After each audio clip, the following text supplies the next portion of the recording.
Imagine this, you wake up in the morning, check your WhatsApp, scroll through Instagram post, a story on Facebook, watch a quick YouTube video, and maybe use Gmail for office work.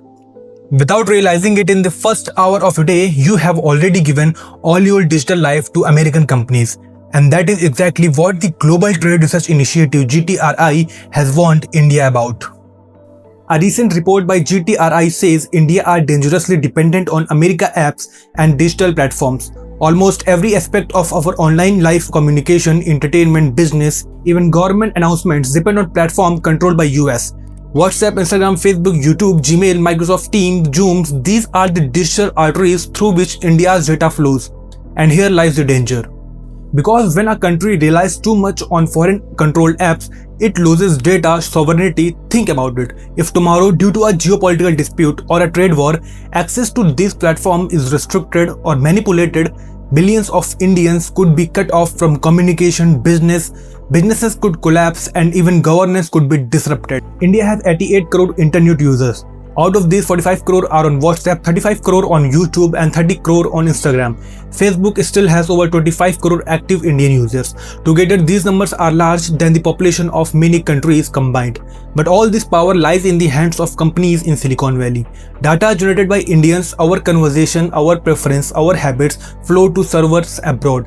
And when data is the new oil, this dependence makes India vulnerable. GTRI compares this to economic dependence. Just as no nation can rely entirely on imports for food or fuel, no nation should rely entirely on foreign platforms for its digital life, because digital dependency can become digital colonization. The problem is not just about apps, it's about control. Take e-commerce. Amazon and Walmart own Flipkart dominate Indian online shopping. Take software. Microsoft Windows and Office run on millions of Indian computers. Take cloud storage. Google Drive, Amazon, AWS, Microsoft, Azure, these are the backbone of Indian startups, and even government data in almost every field. India is logged into US systems. Now you might ask, why doesn't India have its own alternatives? The truth is, attempts have been made. We had indigenous messaging apps like Hike. We had India social media experiments like ShareChat. For video conferencing apps like GeoMeet were launched, but none of them could match the global scale funding and brand power of American tech giants. People preferred WhatsApp over Hike, Zoom over GeoMeet, and YouTube over any Indian platform. The Chinese example shows another path. China built its own digital ecosystem. WeChat instead of WhatsApp, Weibo instead of Twitter, Alibaba instead of Amazon. As a result, even though China has the world's largest internet population, its data stays with Chinese platform. The US cannot digitally choke China because China has built self-reliance. India, however, stands exposed. In 2020, India banned TikTok and several Chinese apps on security grounds. But what would happen if tomorrow US apps were banned or restricted in India? Would we have Indian alternatives ready to take their place? The uncomfortable answer is no. This is why GTRI warnings is so serious. It is not anti-America, it is pro-India. The think tank is saying build India digital strength before it is too late. Develop domestic app, strengthen data, localization laws, and invest in homegrown platform that can scale. Because dependency today may become vulnerability tomorrow.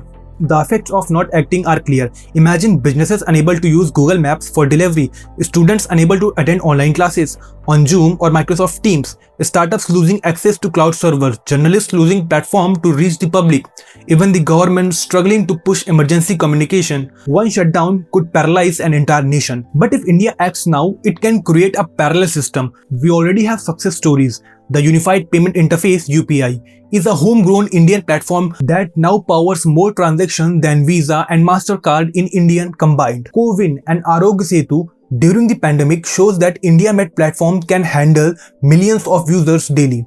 If India can build these, it can build alternative to WhatsApp, YouTube, and Zoom as well. The choice is clear: continue depending blindly on foreign apps and risk digital slavery, or invest in Indian innovation and ensure digital freedom. GTRI has given the warning. Now it is up to policymakers, startups, and citizens to act, because in the digital age, dependence is not just about borders, it's about bytes. So what do you think? Should India develop its own digital ecosystem like China, or is dependency on America apps not a real threat? Tell me this in the comments, and don't forget to subscribe our YouTube channel. See you in the next video. Jai Hind.